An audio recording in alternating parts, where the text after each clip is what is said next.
A few moments later. Assalamualaikum Kak, maaf mengganggu waktunya. Saya ingin berkonsultasi dengan Kakak. Apakah Kakak ada waktu? Waalaikumsalam, mari silakan masuk. Tentu saya selalu ada waktu untuk Mbak yang ingin berkonsultasi. Mari silakan duduk Mbak di sini atau di sana. Boleh saja pilih tempat duduk yang Mbak anggap paling nyaman. Baik Kak, terima kasih. Di sini saja. Ya, kalau boleh tahu siapa nama Mbak, kelas berapa Mbak sekarang, dan apa yang ingin Mbak ceritakan? Nama saya Alvira Kak, saya kelas 8 SMP. Begini Kak, saya ingin menentukan masalah yang sedang saya alami. Oh, dengan Mbak Alvira. Sebelumnya, Mbak Alvira lebih jauh menyampaikan permasalahan yang bakal Mbak Alvira rasakan. Apakah Mbak Alvira sudah pernah melakukan atau melaksanakan wawancara konseling? Belum. Ini baru pertama kali Kak saya melakukannya. Oh iya, tadi kesini naik apa Mbak Alvira? Naik motor Kak. Oh iya, emang rumah Mbak Alvira di mana ya? Rumah saya di Kabingung Kak. Saya di sini tinggal bersama kakak saya Kak. Oke, selanjutnya Mbak Alvira datang kemari atas kemauan sendiri atau paksaan? Atas kemauan sendiri Kak. Oke, syukurlah kalau atas kemauan sendiri. Pertemuan kali ini dibatasi oleh waktu. Kita akan melakukan pertemuan dengan mempergunakan waktu kurang lebih 30 menit. Dengan adanya waktu yang singkat ini, maka kita sebaiknya benar-benar memanfaatkan waktu yang ada ya.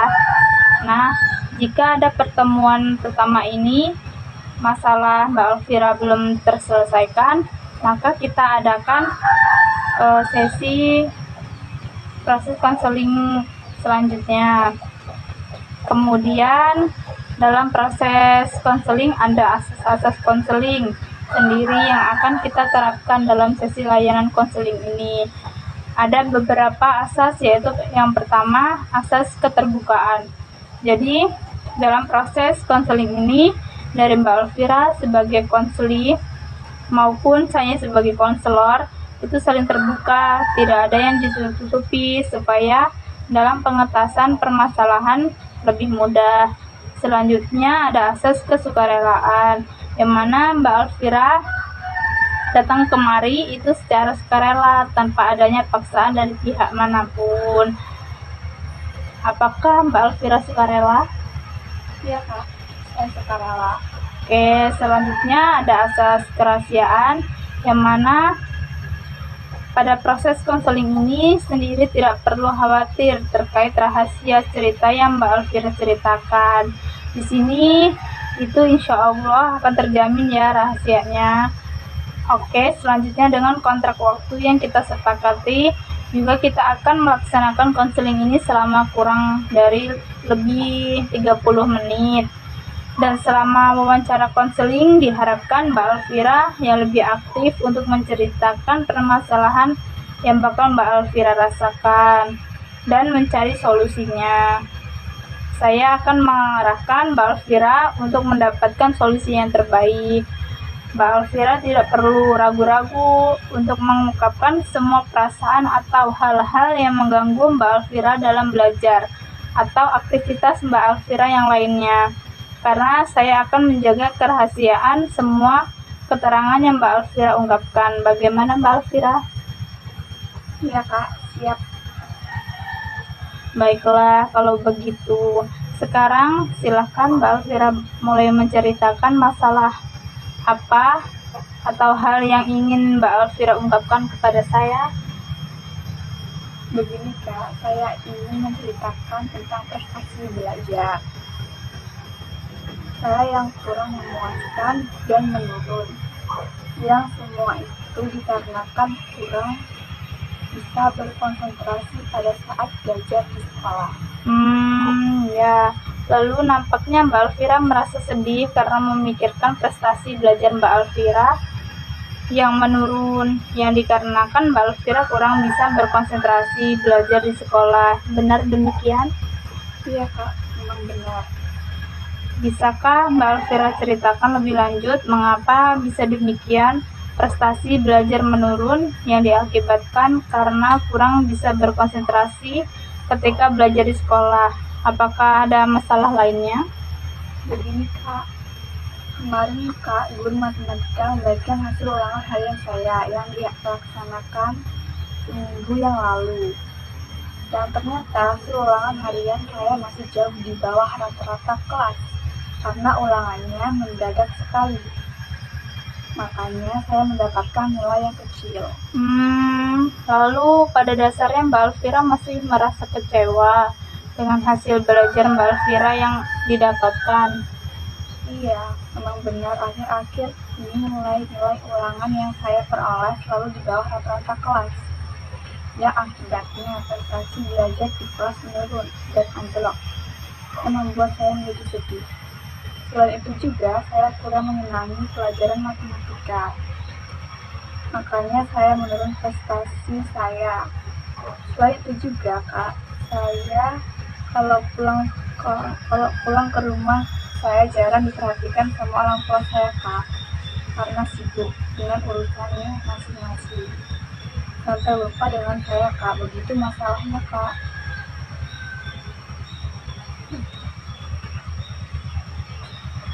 Baik, kakak memahami tentang hal itu. Coba Mbak Alfira bercerita mengenai cara belajar Mbak Alfira di sekolah yang mungkin berkaitan dengan pencapaian prestasi Mbak Alfira sekarang, dan kenapa Mbak Alfira tidak menyukai pelajaran matematika? Iya Kak, saya menyadari bahwasanya cara belajar saya belakangan ini kurang baik. Saya kurang berkonsentrasi dalam belajar yang semua itu diakibatkan karena kondisi lingkungan tempat tinggal saya yang kurang mendukung dalam proses belajar. Saya di sekolah, padahal saya sudah dikasih tahu. Selain itu, guru matematika saya yang seenaknya saja mengajarkan dan orang tua saya yang kurang memperhatikan saya Kak. Berarti prestasi belajar Mbak Alfira menurun diakibatkan karena Mbak Alfira kurang bisa berkonsentrasi dalam belajar, yang diakibatkan karena kondisi lingkungan Mbak Alfira yang kurang bisa mendukung dalam proses belajar, dan juga guru matematika Mbak Alfira yang seenaknya mengajar dan orang tua Mbak Alfira yang tidak memperhatikan Mbak Alfira, begitu ya? Iya Kak. Iya, baiklah Mbak Alfira. Baik Kak. Baiklah, berdasarkan cerita Mbak Alfira sudah saya dengarkan tadi, Mbak Alfira ingin sekali bisa memperbaiki prestasi Mbak Alfira rasakan, tetapi tidak mampu karena Mbak Alfira bingung untuk mencari solusinya. Betul begitu? Iya Kak, emang betul begitu. Dan karena itulah prestasi belajar Mbak Alfira menjadi menurun, dan Mbak Alfira mempunyai pikiran bahwa lingkungan sekolah dan teman-teman Mbak Alfira kurang mendukung dalam proses belajar di sekolah. Dan juga guru matematika Mbak Alfira yang seenaknya mengajar dan memberi ulangan, orang tua Mbak Alfira juga kurang memperhatikan Mbak Alfira. Selain itu, Mbak Alfira kurang menyenangi pelajaran matematika. Ya Kak, memang begitu keadaannya.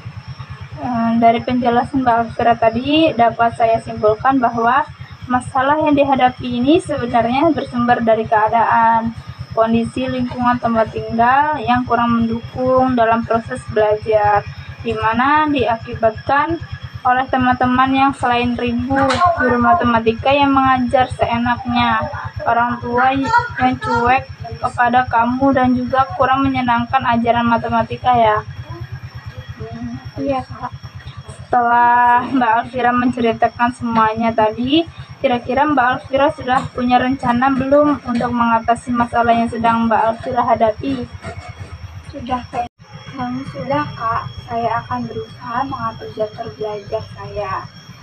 Saya juga akan membicarakan lebih lanjut kepada guru matematika saya, dan saya akan mencoba mencari jalan keluarnya dengan bicara langsung dengan guru itu, supaya saya senang belajar matematika. Dan saya juga akan mengajak orang tua saya berbicara. Dan saya akan jujur, Kak, supaya mereka memperhatikan saya begitu, Kak. Bagus Mbak Alfira, itu ide yang bagus. Saya mendukung ide Mbak Alfira itu.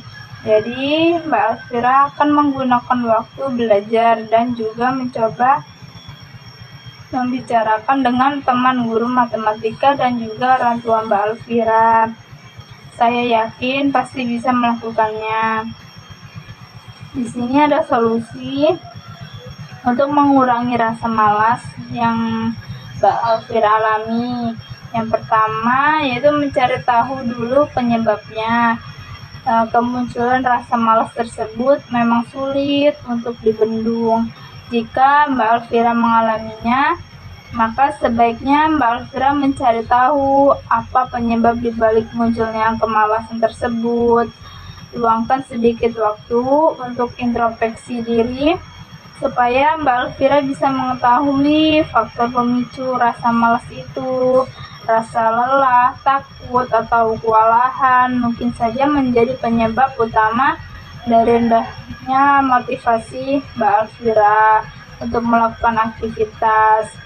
Mbak Alfira dapat memulai proses tersebut dengan cara mencatat aktivitas harian yang Mbak Alfira lakukan setidaknya selama 1 minggu.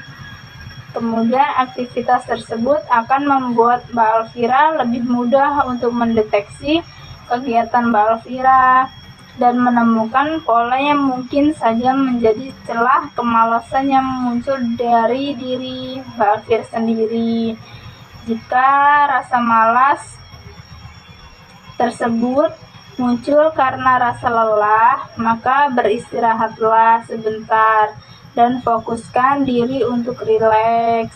Namun, bila penyebabnya adalah kewalahan karena terlalu banyak pekerjaan, maka sebaiknya mundur sesaat untuk mengatur prioritas Mbak Alfira dan mengatasinya satu persatu. Kemudian yang kedua, berpikir positif agar kembali semangat. Pikiran yang negatif merupakan musuh terbesar yang harus selalu kita basmi, gitu Mbak Alfira. Kemalasan tak jarang berujung pada munculnya rasa pesimis dan rasa bersalah. Karena itu akan merasa gagal dan tidak bisa menghasilkan apapun. Oleh karena itu, mulailah untuk berpikir positif dengan menyemangatkan diri sendiri bahwa kita dapat menyelesaikan suatu tugas ataupun pekerjaan hari ini juga. Jangan pernah menunda-nunda pekerjaan yang dapat Mbak Alfira kerjakan. Jika Mbak Alfira tidak memulainya, maka pekerjaan tersebut tidak akan selesai. Kemudian yang ketiga, lakukan aktivitas fisik. Rasa malas bisa saja muncul karena kamu sulit untuk fokus. Untuk membantu mengembalikan fokus, Mbak Alfira dapat menyelipkan aktivitas fisik di sela-sela kegiatan seperti misalnya jalan-jalan santai ketika jam istirahat dan lain sebagainya. Sebuah penelitian membuktikan bahwa aktivitas fisik ataupun olahraga bisa membuat pikiran seseorang menjadi lebih fokus. Dengan demikian, Mbak Alfira juga jauh lebih semangat dan rasa malas akan berangsur hilang. Kemudian yang keempat, lakukan meditasi. Meditasi adalah salah satu cara menghilangkan rasa malas yang tidak harus melakukan dalam waktu yang lama. Melakukan meditasi secara singkat tapi rutin di waktu tertentu, misalnya saja sebelum memulai hari atau ketika istirahat kerja, diketahui bisa membuat Mbak Alfira lebih mudah untuk berkonsentrasi. Selain itu, Mbak Alfira merasa lebih tenang dan pada akhirnya dapat mengelola perasaan dengan baik, termasuk membuang rasa malas. Salah satu teknik meditasi yang dapat Mbak Alfira coba adalah meditasi Kundalini. Yang kelima, yaitu lawan rasa bosan. Rasa bosan seringkali disalahartikan dengan rasa malas, padahal kedua hal itu sangat berbeda. Orang yang bosan umumnya hanya tidak tertarik untuk melakukan satu kegiatan tertentu, namun masih ada kegiatan untuk melakukan hal yang berbeda. Untuk mengatasi rasa malas, cobalah untuk melakukan hal-hal yang menarik hati Mbak Alfira dan bisa membuat Mbak Alfira senang, sehingga semangat akan berangsur kembali dan rasa malas hilang. Yang keenam yaitu jalani hobi. Melakukan aktivitas yang sama secara terus-menerus bisa membuat orang merasa jenuh dan malas untuk melakukan kegiatannya lagi. Dengan menyelingi kegiatan Mbak Alfira dengan hobi dapat menjadi salah satu cara mengatasi rasa malas yang cukup ampuh. Rutin menyisakan waktu untuk melakukan hobi bisa membuat Mbak Alfira merasa lebih bahagia dan semangat menikmati hidup. Yang ketujuh yaitu tidur yang cukup. Kurang tidur atau istirahat akan membuat tubuh mudah lelah dan sulit untuk fokus. Terlebih lagi setelah berjam-jam melakukan berbagai macam kegiatan. Apabila tubuh dibiarkan tidak memperoleh istirahat, maka rasa malas akan menjadi-jadi. Untuk mengatasinya, Mbak Alfira perlu istirahat dengan cukup setiap kali selesai mengerjakan sesuatu. Tubuh juga membutuhkan asupan tenaga lagi di sela-sela kegiatan, sehingga Mbak Alfira tidak akan merasa kelelahan dan malas untuk melanjutkan aktivitas lagi. Selain itu, alangkah lebih baik untuk tidur minimal 7 hingga 9 jam per harinya, supaya tubuh Mbak Alfira terasa segar dan siap untuk menjalani hari-hari. Yang poin ke-8 yaitu menghargai setiap prosesnya. Apabila Mbak Alfira berhasil mencapai target-target kecil yang ada di dalam rencana Mbak Alfira, maka hargailah usaha tersebut dengan merayakannya atau memberikan apresiasi. Cara ini bisa membantu meningkatkan motivasi dan juga bisa melawan rasa malas, sehingga Mbak Alfira dapat memperoleh kesuksesan dalam jangka panjang. Misalnya saja, saat Mbak Alfira mencapai nilai ujian yang memuaskan, maka bahagiakan diri sendiri dengan hal-hal yang positif, seperti misalnya makan enak atau jalan-jalan. Hal tersebut akan membuat Mbak Alfira terus bersemangat untuk mencapai tujuan yang lebih besar lagi. Yang ke-9, meminta bantuan orang lain. Cara lain yang bisa Mbak Alfira lakukan untuk menghilangkan rasa malas adalah dengan meminta bantuan orang lain. Hal ini tentu akan sangat Mbak Alfira butuhkan ketika menemui hambatan. Meminta bantuan bukan berarti Mbak Alfira itu lemah, tapi hal tersebut adalah sebuah upaya untuk mencapai keberhasilan dengan menerima masukan dari orang lain. Misalnya saja meminta bantuan teman sekelas, atau itu juga sangat penting untuk membangun hubungan dan meningkatkan motivasi Mbak Alfira. Selain itu, melihat hasil dari sudut pandang orang lain juga bisa membuat kinerja menjadi lebih bagus. Yang ke-10 yaitu penuhi asupan makanan bersumber energi. Selain cara yang sudah kita bahas di atas, perbaikan gaya hidup juga dapat membantu Mbak Alfira untuk melawan rasa malas. Mbak Alfira bisa memulainya dengan cara memilih asupan makanan yang bergizi dan kaya akan energi. Konsumsi makanan yang tinggi protein bisa meningkatkan energi dan menjaga kadar gula darah agar tetap stabil. Hal itu juga sekaligus membuat Mbak Alvira semangat dalam melakukan berbagai macam aktivitas setiap harinya. Beberapa asupan makanan tersebut antara lain seperti telur, daging sapi, keju, pisang, yogur, dan lain sebagainya. Selain itu, menghindari juga asupan makanan yang tinggi gula dan lemak. Jenis makanan ini cenderung lambat dicerna, akan bisa memicu lonjakan gula darah. Yang 11 yaitu menghindari perilaku yang akan memberi konotasi negatif atau stres di sekolah dan pembelajaran lainnya, seperti menyuap, mengancam, fokus pada nilai daripada pemahaman, dan bersikap terlalu kritis. Yang kedua yaitu memecahkan tugas besar menjadi bagian-bagian yang lebih kecil untuk membuatnya lebih mudah dicapai.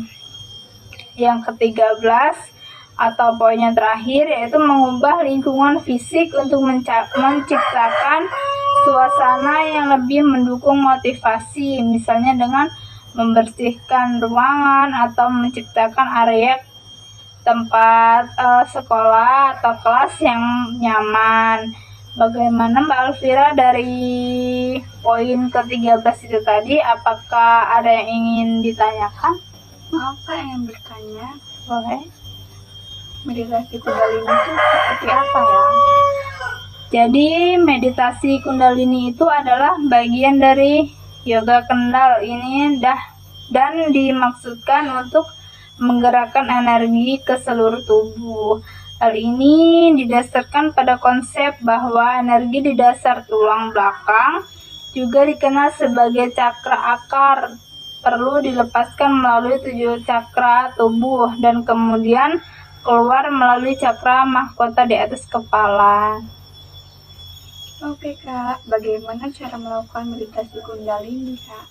Cara melakukan meditasi Kundalini itu yaitu duduk bersila di lantai atau di kursi dengan berat tubuh bertumpu pada kaki. Pastikan tulang belakang Mbak Alvira itu dalam posisi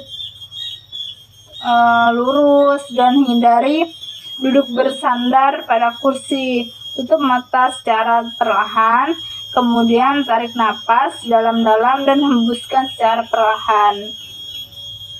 Baik Kak, oh iya Kak, meditasi Kundalini ini sebaiknya digunakan di waktu jam berapa ya Kak? Beberapa pakar kesehatan mengatakan ya bahwa waktu terbaik untuk melakukan meditasi Kundalini itu adalah 2,5 jam sebelum matahari terbit atau sekitar pukul 3 sampai 4 pagi.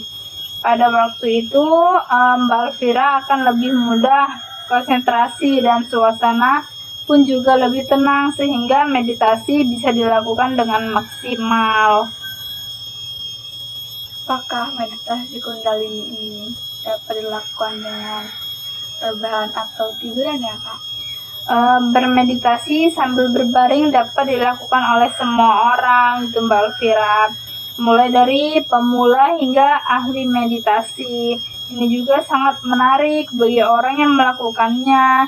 Yang ini juga sangat menarik bagi orang yang merasakan nyeri atau ketegangan pada tubuh seperti leher, punggung, atau pinggul dengan duduk dalam waktu lama atau bahkan singkat. Begitu Mbak Alvira, ada yang ingin ditanyakan lagi? Cukup Kak, terima kasih. Baiklah, kalau sudah tidak ditanyakan lagi, dari poin ke-13 tadi ya, apakah Mbak Alvira bisa berjanji dan bersungguh-sungguh ingin melakukannya, dan dari kapan Mbak Alvira melakukan hal tersebut, dan kapan Mbak Alvira memberitahu tentang hal yang akan Mbak Alvira lakukan itu? Ya Kak, saya berjanji akan berusaha untuk melakukan rencana tersebut agar tidak terlalu menjadi beban yang lebih berat buat saya. Mungkin mulai besok saya akan melakukannya. Demi masa depan saya dan juga demi orang tua saya. Secepatnya saya akan mengabarkan kakak tentang hal ini, mungkin seminggu pagi Kak. Bagus, bagus. Mbak Alvira setelah menemukan solusi yang saya kira sangat baik, dan Mbak Alvira harus tetap bersungguh-sungguh untuk melakukannya agar tercapainya keinginan Mbak Alvira untuk memperbaiki prestasi belajar Mbak Alvira. Bagaimana Mbak Alvira? Iya Kak, benar juga ya Kak. Benar juga ya Kak yang Kakak katakan tadi. Memang sudah semestinya saya bersungguh-sungguh untuk melakukannya. Saya berjanji akan rajin belajar dan memperoleh prestasi yang lebih baik, sehingga teman-teman saya kagum dengan saya dan orang tua saya pun bangga dengan saya. Saya akan berusaha tidak memikirkan hal-hal yang sebenarnya tidak baik untuk diri saya. Baik, saya senang sekali mendengarkannya, dan saya lebih senang lagi jika Mbak Alvira memang benar-benar melaksanakannya. Saya juga senang sekali Mbak Alvira sudah mampu berpikiran yang lebih positif dan mampu menemukan sendiri solusi untuk masalah yang sedang Mbak Alvira hadapi. Saya harap Mbak Alvira bisa segera melaksanakan hal-hal yang telah Mbak Alvira katakan tadi. Iya Kak. Nah, apa masih ada hal lain yang ingin Mbak Alvira sampaikan lagi kepada saya? Tidak Kak, saya rasa sudah cukup. Nah, berhubung waktu kita sudah habis, mari kita akhiri sesi konseling kita sampai di sini. Sebelumnya mari kita simpulkan hasil pembicaraan kita tadi. Berdasarkan apa yang sudah saya dengarkan dari awal, Mbak Alvira mengatakan bahwa belajar Mbak Alvira menurun. Semua itu diakibatkan karena kurangnya konsentrasi belajar pada saat di sekolah Mbak Alvira. Karena lingkungan belajar Mbak Alvira saat di sekolah Mbak Alvira. Karena lingkungan Mbak Alvira yang kurang mendukung dalam proses belajar, guru yang seenaknya mengajar, orang tua yang kurang memperhatikan dan juga tidak menyenangkan pelajaran matematika. Kemudian dalam mengatasi masalah tersebut, Mbak Alvira mempunyai rencana akan membuat jadwal kegiatan seharian untuk belajar, dan juga akan membicarakan dengan guru dan juga orang tua yang kurang memperhatikan kepada Mbak Alvira. Selanjutnya, Mbak Alvira berjanji akan melakukannya juga dan akan lebih rajin belajar dan memperoleh prestasi yang lebih baik sehingga teman-teman kagum dan orang tua pun bangga dengan Mbak Alvira. Mbak Alvira juga mengatakan bahwa akan berusaha tidak memikirkan hal-hal yang sebenarnya tidak baik untuk dirinya Mbak Alvira. Iya Kak, begitu. Baiklah, kalau begitu wawancara konseling ini sudah bisa kita akhiri, dan saya harap Mbak Alvira tidak takut atau malu untuk datang menemui saya lagi, karena saya selalu siap untuk mendengarkan dan membantu Mbak Alvira untuk memecahkan masalah yang Mbak Alvira hadapi dan mencari solusinya bersama. Bagaimana perasaan Mbak Alvira setelah wawancara konseling ini? Baik Kak, tentunya terima kasih banyak atas apa yang sudah Kakak berikan kepada saya. Saya merasa lega dan senang sekali Kak. Saya juga sudah tahu apa yang akan saya lakukan nantinya. Baik, kalau begitu Mbak Alvira. Terima kasih banyak ya Kak. Ya Mbak Alvira, sama-sama. Baik Kak, saya akan mencoba apa yang dikatakan oleh Kakak tadi supaya saya tidak kurang berkonsentrasi dalam belajar saya. Ya, semoga berhasil ya Mbak Alfira. Amin Kak, terima kasih. Terima kasih banyak ya Kak telah membantu saya untuk menemukan jalan keluarnya. Ya Mbak Alfira, jika masih ada yang ingin ditanyakan atau ada yang ingin diceritakan, datang ke sini lagi ya Mbak Alfira dan bertemu dengan saya. Jangan sungkan untuk bertemu dengan saya. Saya senang jika Mbak Alfira datang ke sini lagi. Baik Kak. Oke, kalau begitu waktu kita sudah habis ya Mbak Alfira. Kita sepakat dengan waktu kita tadi yaitu 30 menit. Kita akhiri saja wawancara konseling kita hari ini. Bagaimana Mbak Alfira? Baik Kak, terima kasih ya Kak. Assalamualaikum warahmatullahi wabarakatuh. Waalaikumsalam warahmatullahi wabarakatuh. Sampai jumpa lain waktu ya Kak ya. Iya Mbak Alfira. Terima kasih ya Kak. Iya sama-sama Mbak Alfira. Dadah Kak. Dadah. Hati-hati ya. Iya Kak.